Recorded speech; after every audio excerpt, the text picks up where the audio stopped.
kuri iyi mihanda hari ibintu byinshi birimo biravugwa mu buryo butari bwiza. Twagiye kubona twisanga hari amajwi yasohotse anakomeye ku bapasiteri, umupasiteri bita Elyse, tumuzi nk'umunyamakuru wabaye kuri BTN, ari umunyamakuru mwiza, tumuzi nk'umukozi w'Imana mu rusengero, tumuzi avuga ibintu bitandukanye, tumuzi ari umuhanuzi, tumuzi akora ibintu n'ibitangaza, tumuzi ashobora gusengera umuntu agakira, twarabibonye. Ntabwo ari wa mbere, si n'uwa kabiri, si n'uwa gatatu twabonye abikora, ariko ibyo twarabibonye rwose, turabagabo kubiha. Ariko hari inkuru irimo iracaracara yamaje guca ibintu ku mashusho media, ndetse n'amajwi yayo arahari mu buryo butandukanye, ariko bivugwa ko Elyse, ndashaka uyu munsi kuvuga ntuje abantu babashe kunyumva neza, bivuga ko Elyse yafashije umugore amushingira ka business, ndetse iyo business kuyishinga kwe yayishinze on target yo kugira ngo amusambanye. Aka kanya byamaje kujya hanze, ndetse kujya hanze Elyse nawe ntabwo yacecetse, ahubwo we yavuze ko ngaraga kundi kamwe mu dukundi duhari turimo turamurwanya, ngo twatanze ayo makuru cyangwa se twakoresheje uwo mugore kugira ngo aze kugaragara kuri social media agaragaza ko ngo Elyse baryamanye. Ariko ukaza kwibaza, hari ibintu byinshi bigoye kubyumva. Ukibaza ni gute umuntu w'umudamu ashobora gutinyuka akaza kuri social media akavuga ngo njyewe umuntu runaka yafashe intoki ziwe azishyira mu gitsina cyanjye, arangije dusangira n'ubugari atanakarabye intoki. Ese mu by'ukuri nta harabika ririmo? Turagaruka kuri umugabo umwe bita Nibishaka Theogene, yaravuze ngo nagatsiko, ngo birashoboka ko ushobora gusanga abantu bakoresheje uyu mugabo Emmanuel urimo uravuga ko ngo yavuye ikuzimu, ngo avuye ikuzimu ngaraza ngaza kuvuga amakuru y'ikuzimu, ngo ari kaza tageti, ngo ari ukuvuga ngo umupasiteri umwe ngo bita Theogene ngo ko nyirizina yanyweye amaraso ye, ngo ndetse ngo akaba ari n'igitambo bamutambyemo.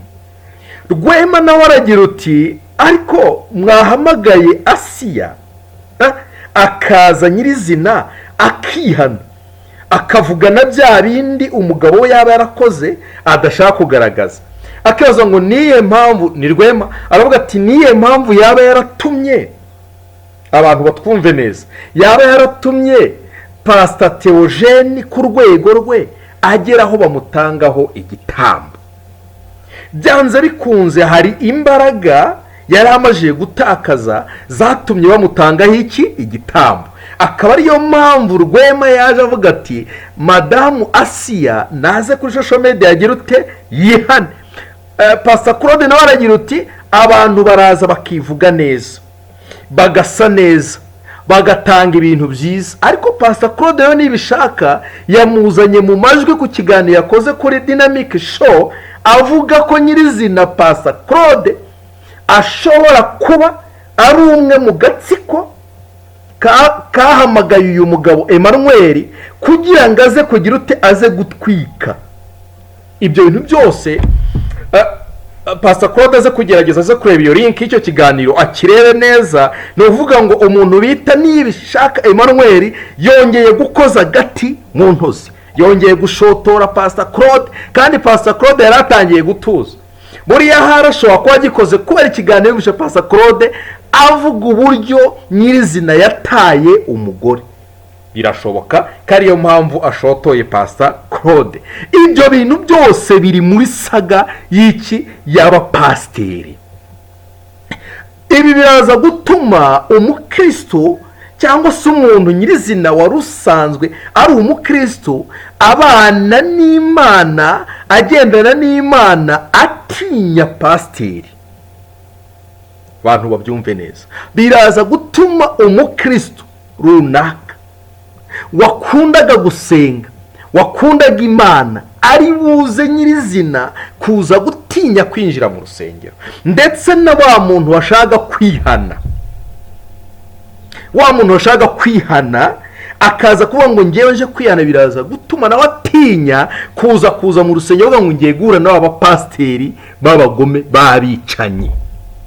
Reka tubasuze inshuti za Hinduka TV, reka dushime Imana yemeye ko iduha uyu mwanya wo kuganira. Ni ikintu gikomeye, ni by'agaciro, kandi ni umwanya mwiza abantu babashe kubona. Reka ngusuze wowe umunyarwandakazi, reka nkubwire ngo komera wowe ubona byanze, reka nkubwire ngo nubwo ubona byanze ariko ejo bizemera. Nta bintu na bito bidashoboka, ahubwo nuko twe tunanira Imana. Reka turebe twigire kumva n'imvano y'igitumye twicaye hano tugiye kuvuga aya makuru asa gutya. Ku mashusho media atandukanye, aho abantu bose bacitse ururondogoro. Baca ururondogoro niki cyatumye abantu bacika ururondogoro? Ikintu cyitwa amaraso cyabaye amaraso. Kwa Chita mu gitondo hari umugabo nabashe kubona ikiganiro cye, yavuze ngo ngewe nabashije no kwandikira RGB kugira ngo RGB nibure ibashe kureba ibi bintu birimo biraba, ibashe guhamagaza uyu mugabo. Niye mpamvu ituma uyu mugabo akidegembye. Ndetse abantu bamwe batangiye kuvuga ngo mbese urwitwa Rwema we yavuze ngo igituma RGB idahamagara uyu mugabo nuko hari ikindi kintu cyihishe inyuma y'ibi bintu. Ese koko Rwema ibintu yavuze birahurira he? Umuntu ashobora kwibaza, umuntu iyo yibye inkoko baramufunga, uwesikorotse umuntu bakamufunga, ariko n'uwo urimo arigamba avuga ngo njye nishe umuntu arahari. Ndetse aracyari ku mashusho media, amacano menshi atandukanye, ni cano nyinshi yagezeho, ntago ari imwe, sinebye, seshatu, sinenye, sineshanu, izose yazigezeho ari kugaragaza nyirizina ko yagize ute, yishe umuntu. Nta pranka cyangwa se nta mikino ibaho mu ijambo rivuga ngo nishe umuntu. Kabone niyo umuntu wishe yaba ari umunyabyaha, nkaswe noneho umuntu twese twemera nk'umukristo. Hari ibintu bigaragaza ko Pastor Claude yagiye, Pastor Theogene yagiye mu ijoro. Icyambere, hari imirimo imwe ishobora kuba facte zifatika zishobora gutuma umuntu tuvuga ko nyirizina yaba arageze mu ijoro. Icyambere, kuba yarabashije gufasha imfubyi. Bangaye se mwabikoze mw'abapasiteri mw'ibigwarimo? Hari abapasiteri bigize ngo nindakoreka, bibera muri Bibiliya, bibera mu majambo aho ngaho, iryo jambo uvuga ridafite umurimo urarijyana he, rizakugeza he? Uwo mwanya ufata biri kubwira abantu babwira ngo bakizwe, bahinduke, bagira imbuto nziza, rizakugeza he we ntazo uri murerera abantu? Ntago bikunda. Byari bikwiye ko uvuga ngo ngewe mu nzi wanye mfitemo ibiro 50 by'ibishyimbo, reka ntware 5 mbihereze abantu bashonje. Ibyo byarakunaniye, nyamara wirirwa uturisha amaturo kuva mu gitondo kugeza nimugoroba, ayo maturo uyajyana he? Umurimo w'Imana wabaye igikinisho, kabaye akarima k'iwabo, kaba akarima ka murumuna we n'ak'umugore we n'abana be n'inshuti ze, ahubwo iby'umurimo w'Imana wagombye kubukora si byo mukora, muri gukora ibitandukanye. Pastor Theogene we yabaye nibura umwe muri bandi basigaye. Bibiliya bivuga neza ngo cyatumye ngo usiga ikerete kwari kugira ngo utunganye ibidatunganye. Pastor Claude we yafashe iki kintu nko gushinyagurira umubiri wa nyakwigendera. Ndetse Zekeri nawe aravuga ati uyu muntu uri muraza gutya ari gushinyagurira umubiri wa nyakwigendera. Pastor Jitsi nawe aravuga ngo uyu muntu uri kuvuga amagambo asa gutya ari gushinyagurira umubiri wa nyakwigendera. Ndetse n'abo pasiteri benshi babashe gusobanura icyo kintu, ndetse n'abana Theogene arera nabo baje kuri social media bavuga icyo kintu. Uwo tutarabona ni mama Asi, suko adahari, ahubwo hari ibyo arimo atarimo arabasha gusobanukirwa neza. Nubwo yagize ihungabana, yagize trauma, yaratangiye kwibagirwa, noneho murangije murongera mu byura bwa kabiri. Ni nko gufata intare iryamye ahantu yari sinziriye ukaza ukayikubita. Murimo murakubita mama Siya inkota mu mutima, mwe muraguma gushenjagura uyu mudamu nta cyaha yagukoreye, ariko ugumye gukora ibyaha. Ibyo bintu byose rero bivuze iki? Mu mateka y'Abanyarwanda twagiraga umuco ubundi umuntu utagira umuco ajya kuri social media akitwa pasiteri gute? Ese ubundi ubu aka kanya kabamufasha bakamufunga, yahita asobanura abantu bakoranye iki cyaha? Nimba ari na prank yahita agaragaza ni runaka na runaka na runaka bampaye ikiguzi cy'amafaranga kingana gutya kugira ngo nze mvuge ibintu nze gushinyagurira mu mapasiteri. Ibintu ntago ari byo mu muco nyarwanda, mu mahame y'umunyarwanda, mu cyoro cy'abanyarwanda. Ibi ntago ari byo, umuntu ntago yagombye kuba aka kanya kiri kwidegembya mu Rwanda, yakabaye arimo arabazwa ibintu arimo arakora ibyo ari byo. Ariko ikibabaje aka kanya aracyari aho ngaho aridegembya. Reka tugaruke ku muntu bita Elyse. Elyse birashoboka neza ko wambaye nyamara amaraso, ariko ngwino wihana. Hari ibizibiti, ibyo wakora byose urimo urasamba, ariko urasamba urinda umubiri wawe, ariko ubugingo bwawe buri kurimbuka. Elyse birashoboka ko wakora ibintu byiza, birashoboka ko wavuga neza, birashoboka ko wabwiriza neza, ariko nubwo uri kubwiriza uri kubyibuha umubiri, ariko umutima wawe uri gucika, nawe urabizi neza. Ntabwo uyu mudamu yavuye hariya ahantu gusa aza byuke avuge ngo kuri social media ngo Elyse ngewe yarasabye, n'amajwi yawe arumvikana neza, ngerega ntago wanyima, sibyo? Ntago yakwima nyine ngo umugore aragira ati rwose aterize ururimi rwiza n'uburyo ugira neza n'uburyo witwara neza, ati birumvikana ikizi nyine, birumvikana ko mwaryamanye. Ahubwo wa mugore we, wowe kuki waje uza kwishyira hanze? Ubundi ibyo bintu byanyu ni ibiki ko mwarikoreye umubwiro yo mugumana ayo mahano yanyu adafite umumaro? Muraza kuba tubwanga dufashe iki? Ibyo bintu birimo biratesha agaciro pasiteri, biratesha agaciro umudiyakoni, biratesha agaciro mwarimu, biratesha agaciro buri muntu wese ufite aho ahurira n'ijambo ry'Imana. Kuki mwirwa mubwira abantu ngo nibaze mugafunga amarembo? Ibyo ni ibiki? Nshuti zanjye, abantu mudukurikira, abantu mukurikira Hinduka TV, ndabasabye kugira ngo mubashe kumenya neza ukuri kw'ibi bintu. Pasa Claude abantu baravuga ngo ni mubi, ngo ndetse niyo bandika bavuga ngo ni ikigoryi, abandi ngo ni injiji, abandi ngo ntacyo afite mu mutwe cyo kuvuga. Gute? Nimba ashobora gufata umuntu w'umunyama bakamuzana hano kuri social media akaba ati uyu muntu yakoze amabi, erega nubwo Bibiliya ivuga ngo urukungu rukwane n'amasaka, ariko igihe kirageze ngo urukungu ruve mu masaka, hasigara amasaka yonyine, urwo rukungu rugende, tuvuge ngo dusigaranye ibintu byitwa iki? Byitwa iby'umumaro. Ibitari iby'umumaro tugira ute? Tubijugunye. Amapranka yo kwica umuntu ntagabaho, sibyo? Ntabwo amapranka yo kwica umuntu abaho, ahubwo habaho ijambo ry'urukundo ribasha gufungura umutima wa buri muntu wese akagira utagakira. Naho kufata umwanya wawe ukaza kubwira abantu ibintu bidafite umumaro, nta cyerekezo bifite. Nshuti yanjye, abakurikiye Hinduka TV, abantu mwese mukunda Hinduka TV, reka mabwize ukuri, igihe kirageze ngo mujye mumenya amakuru nyayo yose yuzuye uko yakabaye. Ntabwo ngewe nje kugira ngo ngaragaze ko ndi mwiza, ariko se niyo ntaba mwiza, niyo mpamvu yatuma ndatanga inama. Bikimeze gutyo, reka twivugire ku mugabo bita Ndimbati. Mu minsi yashize haje umwana w'umukobwa, ibintu biri kugaragaza ko biri kuzana amafaranga.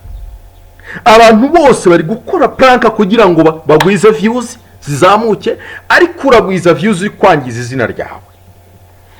Ndimbati umukobwa n'umukobwa araza ati ngewe Ndimbati ninjye papa rwose ni Ndimbati yarambyaye, arabihamya, ndetse n'umugore we babyaranye abana babiri Fridausi nawe araza yemeza ko umukobwa ari uwe, ndetse nagaragaza ko Ndimbati n'undi atari ubwa mbere si n'ubwa kabiri asanzwe abyara hanze.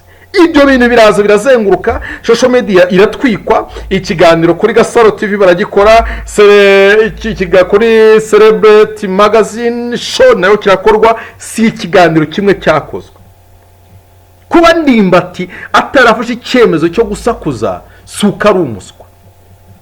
ahubwo yabanje aceka bate kamanze n'ibintu waba uri mu girute birimo biragana rimba ati sari warakoze cyane uri umuntu w'umugabo ariko no kugeza aka kanya byaje mu ijambo rivuga ngo noneho nje kugaragaza ukuri ntabwo papa ari ndimbati harya gufata umuntu ukamuharabika ku manywa y'ihanga ukamuharabika nyuma ukaza kwiga uvuga ngo ntabwo nyirizina bya bintu byari ukuri harya byo bisobanura iki ndimbati yavuze ati ndaje mvuge inka mu mazina yayo n'abantu mu mazina yabo kuko umuntu wese uzi ko wamvuze ubikuye ku mutima rwose ndaje nanjye nkuye ubwo rero ndimbati yo mugira ute mu mwitege buriya umugani ugana kariho umuntu wese iyo arimo arakora amahano aba yumva ko ibyo ari gukora byoroshye ariko Yesu yabivuze neza yavuze ngo nimubona barimo barabanga amen nimubona bari kubanga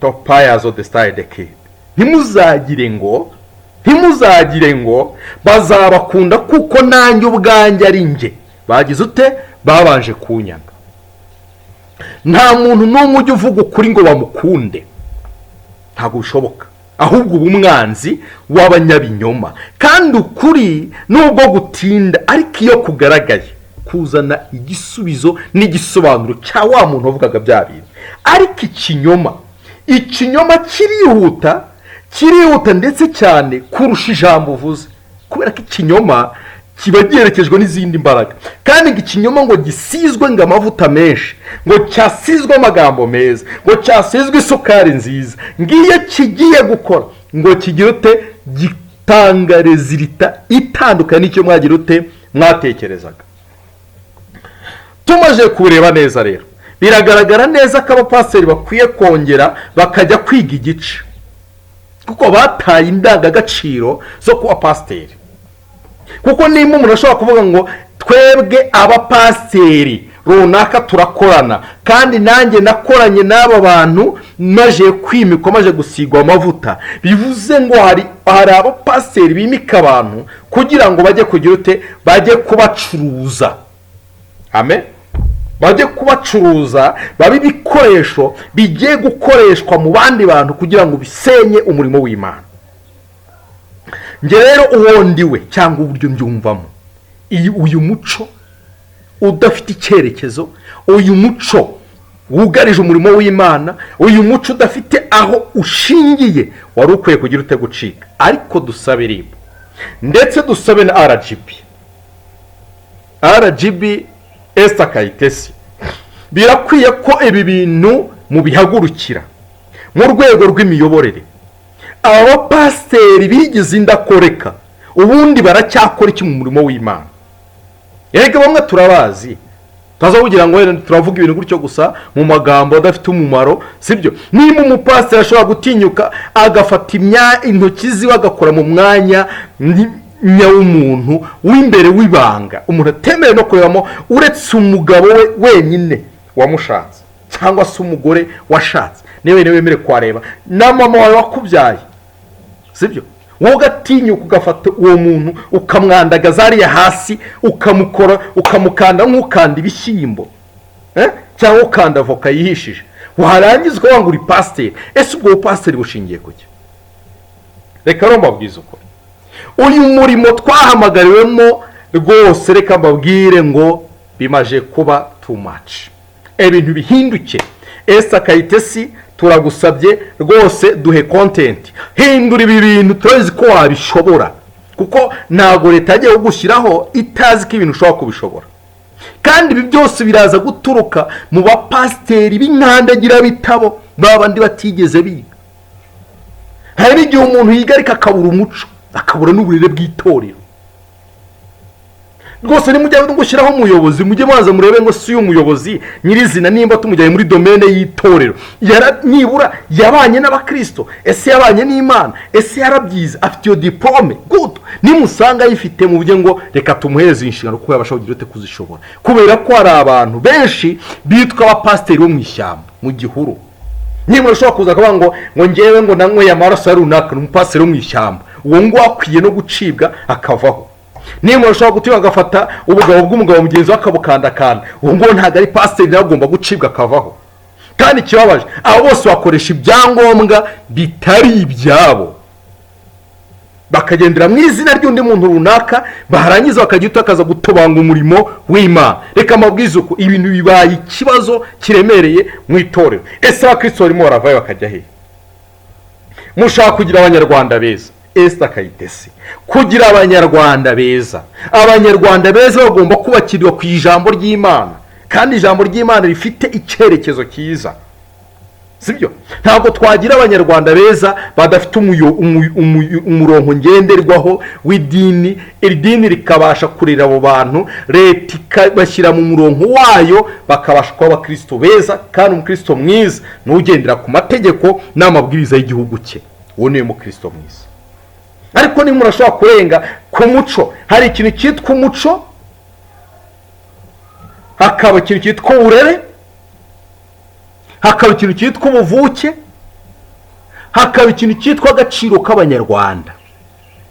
None nimba udashobora kumenya neza kuri umunyarwanda ngo guharanira ku gaciro, twe tuzakubaha ryari? Rero navuga byinshi, ariko ntabwo twabura kubwira RIB ishinzwe gukumira ibyaha, gukumira, kugira inama iyo byanzirana hano. Basi nibura uyu mugabo nimunamwicaza ahantu mumugira inama, wenda hari byatuma na bagenzi be bavuga ati nyamara nubwo bimeze gutya, uriya bamuhaye warning runaka, nanjye ninza kubijyamo biraza kungiraho ingaruka runaka, byatuma hari impinduka iza kubaho muri ibi bintu. Turabizi neza ko Bitseri no umuntu wacu, turamwubaha kandi turamukunda, nubwo hari abamusagarire bakajya kuvuga ibintu bidafite umumaro kuri we, ariko nzi neza ko ari umugabo wumva kandi wumvikana. Ibi ndabizi ko arimo arabyumva ndetse aranabibona. Uriya nawe igihe runaka azafata icyemezo, yafashe icyemezo gikomeye muri iki gihugu, urumva no muri East African niwe muntu wabashe kugifata. Aravuga ati inzererezi zitwa abapfumu bazifunge, inzererezi zitwa abesikoro b'abapfumu babafunge, barabafunga, sibyo? Barabafunze, kandi kubafunga ntugire ngo byabaye bibi, biriya bintu ni byiza, bifite agaciro. Rero n'abapasiteri n'abo bavuga butumwa bitwa abahanuzi badafite icyerekezo, bakora amahano nk'aya ngaya, nabo nubabike, bafunge. Nushaka bafunge icyumweru kimwe, ariko barababumvishije ibyo bakoraga ibyo ari byo. Reka rero mbashimire Shizahinduka TV, reka nkubwire ngo umunsi mwiza kandi amahoro y'Uwiteka abe kuri mwebwe. Ni ukuri ndabakunda, nabasuhuzaga kandi nitambukiraga, kandi nitambukiye neza, nzi ko natangaga inama ku bantu benshi batandukanye. Amahoro y'Uwiteka abane namwe. Ciao ciao.